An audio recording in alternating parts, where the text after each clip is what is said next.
Welcome back to Lamb's Cryptoverse. Today we're going to do something different.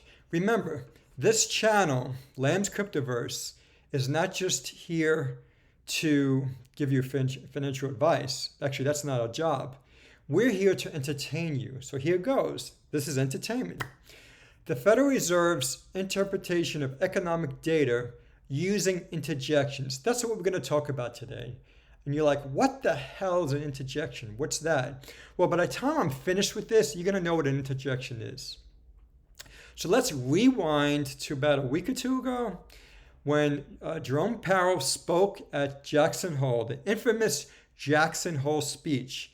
And in that, he said this one sentence.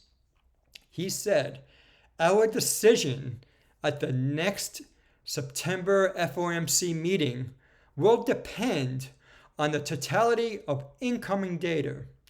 So what I'm going to do now is I'm going to show you how the Fed's thinking about incoming data based on interjections. So here goes. The Fed's beige book is weakening. Oh. Inventories are rising, but only a bit. Whew. The empire manufacturing is rising. Ow, that hurts.